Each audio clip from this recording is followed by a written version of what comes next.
Merhabalar, kanalıma, videoma hoş geldiniz arkadaşlar. Bugün kiloş etek keseceğiz arkadaşlar. Yarım daire kiloş etek kesip dikeceğiz. Gördüğünüz gibi ben kumaşımı açtım ve böyle boyuna ikiye katladım. Benim böyle süet bir kumaşım var ve bundan 38 beden 38-40 beden arası bir kiloş etek keseceğiz. Beli lastikli olacak. Beli lastikli olduğu için kalça ölçüsüne göre çalışacağız.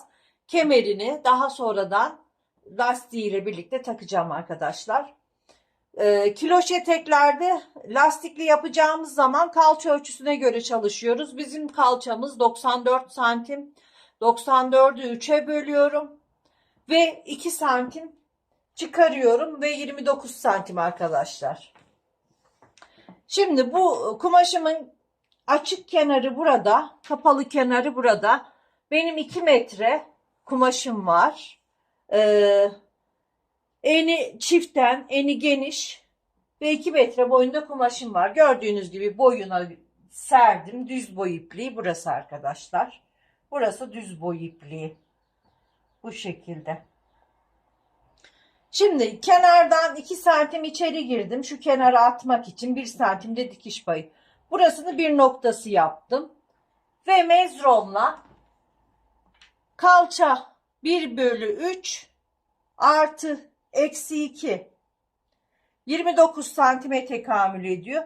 29'dan işaretimi atıyorum.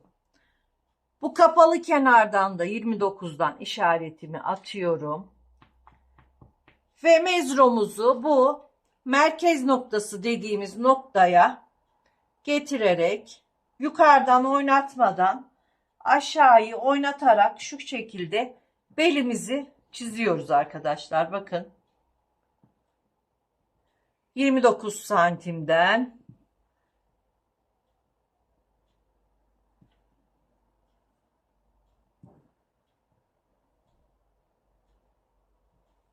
belimizi çizdik. Şimdi bu çizdiğimiz belimizi yuvarlıyoruz.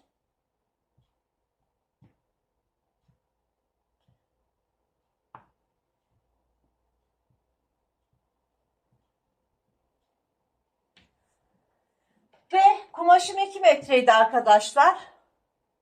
Bakın şuradan merkez noktadan ölçüyorum. Benim eteğimin boyu şöyle 75 santimi veriyor.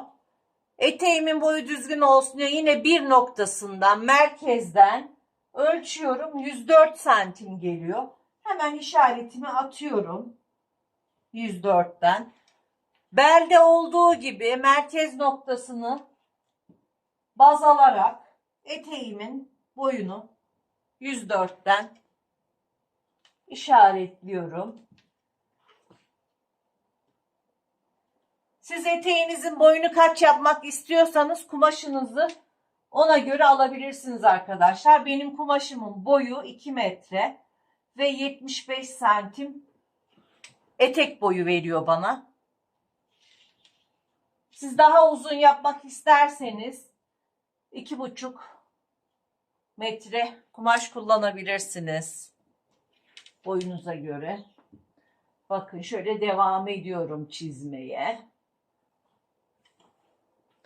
Evet. Çizmeye devam ediyoruz.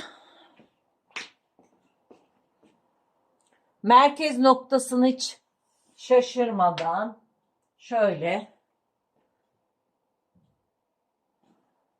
tutuyorum. Ve 104'ümü işaretliyorum. Mezronuzu da bakın gördüğünüz gibi düz olacak arkadaşlar. Eğri yamuk falan olmayacak.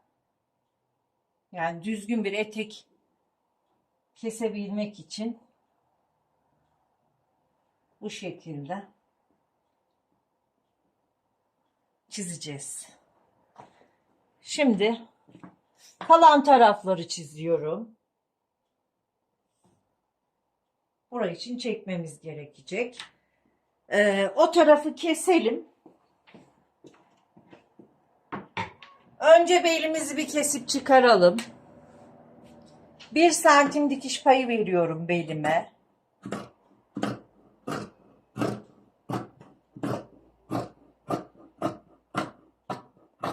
Ben eteğimin beli için 4 santimlik lastik kullanacağım. Kalın lastik.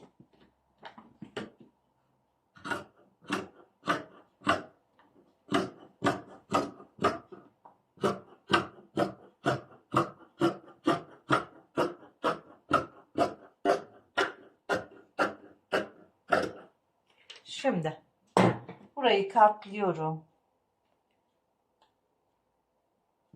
Şu şekilde. Kumaşı kendime doğru çekiyorum.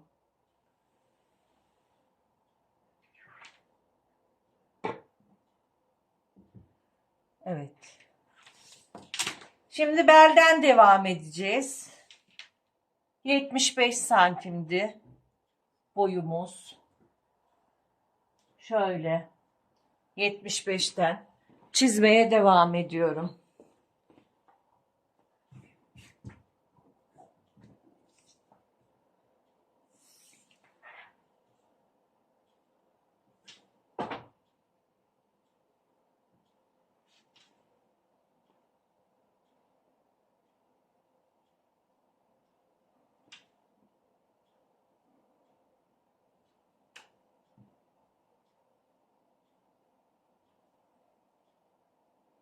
Evet.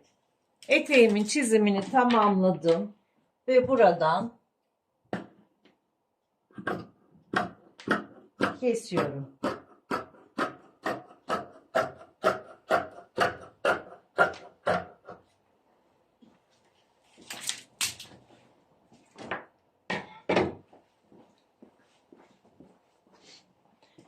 Eteğimin bir kenarı kapalı arkadaşlar, gördüğünüz gibi. Bir kenarı açık. Şimdi eteğimizi kestik, kiloş eteğimizi. Gördüğünüz gibi eteğimiz çok güzel bir kiloşluk verdi. Şu şekilde eteğimiz.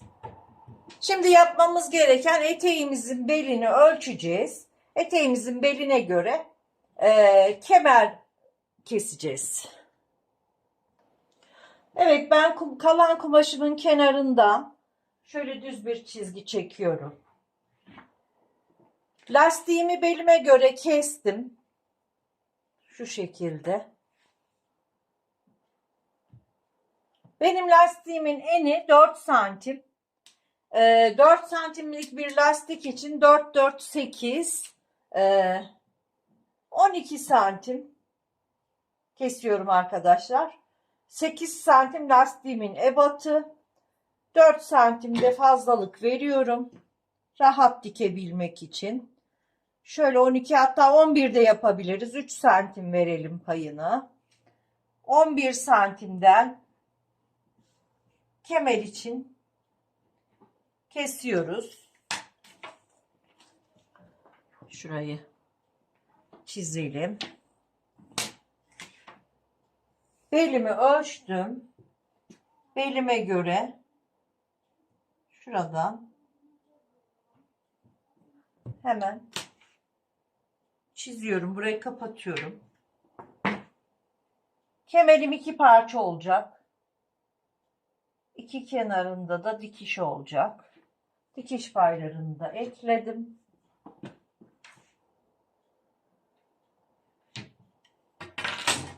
Kemerimizi kesiyoruz ve makine başında dikiyoruz. Evet arkadaşlar, kemerimizin kenarlarını dikiyoruz.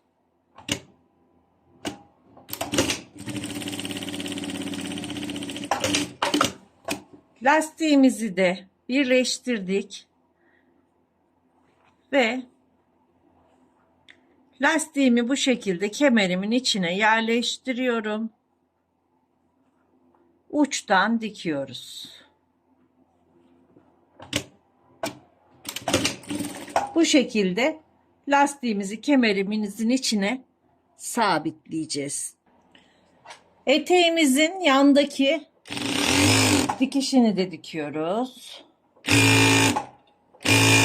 Diğer kenarımız kumaş katıydı.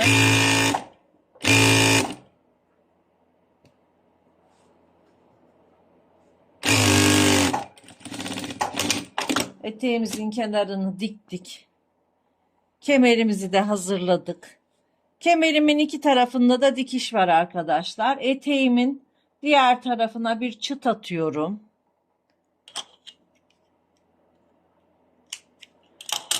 Ve dikişleri kemerimin dikişini bir dikişe getiriyorum. Diğeri dikişini de çıt attığım yere getirerek eteğime monte ediyorum.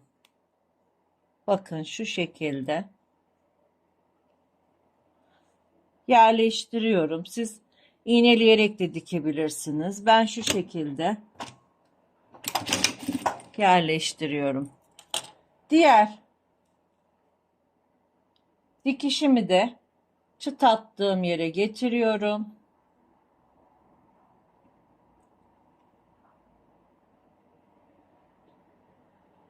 Şöyle tutuyorum ve lastiğimi dikmeden lastik dikişinin 1-2 milim yukarısından, kemer dikişimizin 1-2 milim yukarısından eteğimizin beline kemerimizi takıyoruz arkadaşlar. Bu şekilde dikmeye devam ediyorum.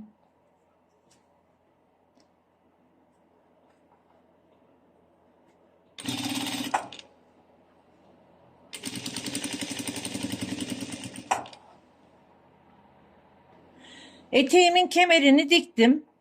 Bakın bu şekilde oldu. Çok güzel oldu. Şimdi overlock'ta burayı temizleyeceğim. Etek ucunu temizleyeceğim. Ve geleceğim düz dikişte incecik çima dikişi yapacağım arkadaşlar. Evet, eteğimizi yarım santimden